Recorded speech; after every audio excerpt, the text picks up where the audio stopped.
Hi, Miss Parker. How are you today? I think I'm okay. I'm just a little overwhelmed.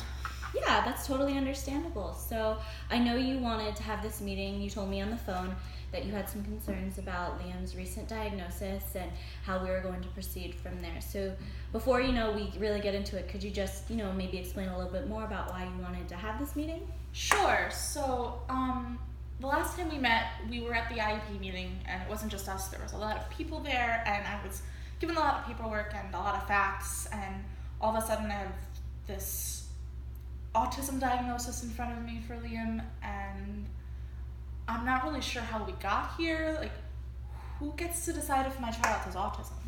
Okay. So I know they went over the evaluation process with you at the IEP meeting, but we can definitely go over it again if you're having some confusion about what happened.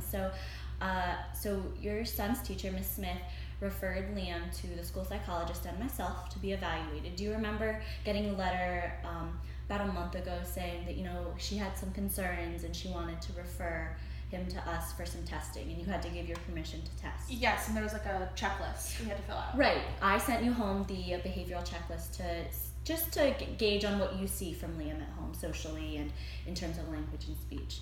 Okay. And so after he was referred to us, the school psychologist performed a battery of assessments, and I did my own battery of assessments for his speech and language. And after we performed those assessments, they revealed that, while Liam is performing fine academically, he's on target for his grade, he does show some signs of being on the autism spectrum.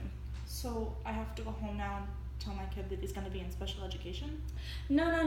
So the way it works is he's not actually going to necessarily be in a different classroom. He's not going to be in a different school. He'll still be able to be with his friends in his class. Then what does this autism diagnosis even mean? I mean, when I knew kids growing up, it just meant like slow learning and not being able to look your teachers in the eye and not really being able to hold a conversation.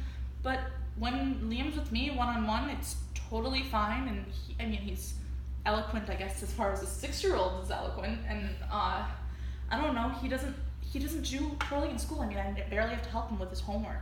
Why? What is this? So what is autism? Like, right, so it sounds like you have some questions about, the diagnosis and what exactly it means for him. Can you tell me what you believe his issues are and what you thought autism was, and kind of compare the two? So I don't think that he has any trouble learning. Mm-hmm. He does great in school. The only concerns that I ever put on like the form was like the other day at the park, a bunch of kids were playing underneath like a bridge on a like playscape, and he had nothing to do with it. He was off playing by himself in a like sand pit, and no matter how much coaxing we gave him, he didn't want to go over. And I just wanted him to have a normal childhood, but giving him an autism diagnosis doesn't give him a normal childhood. That's okay. I understand your concerns, yeah. And so I just want to take this time to kind of talk about what autism is and what it means for Liam. And so in this case, it just means that Liam, sees the world differently. It's not that he sees it in the wrong way or in a bad way. He just sees it differently from, you and me. And what we're here at the school is, what we're trying to do is we're trying to make sure that Liam, achieves his full potential both socially and academically at school. So, like you said, he's a really fast learner, but I know that you and I and his teacher both had some concerns about, how he was progressing socially with his peers. Okay, so where do you come in here? Like, I don't understand why all of a sudden he has to have a speech therapist. He talks fine at home, and I can understand him, and his grandfather can understand him. Mm-hmm. I don't understand why he's getting a special service now. Okay, so what I do, I'm a speech therapist. I'm the speech therapist at his school, and what my job is to help him with his social skills, or we call it pragmatics.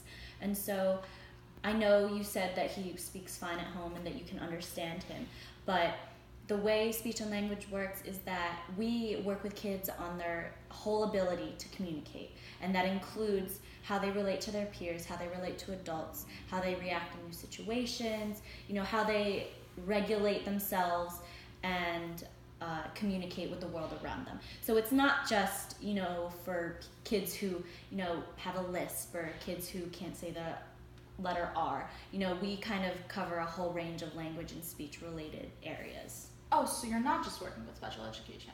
Oh no, I see a lot of kids who also just have, some language difficulties here and there, maybe some grammatical structure issues, or maybe they have trouble saying some speech sounds, but they are all or those kids are usually in their regular classroom. So if he's in his regular classroom and he gets pulled out, are the kids going to think he's weird?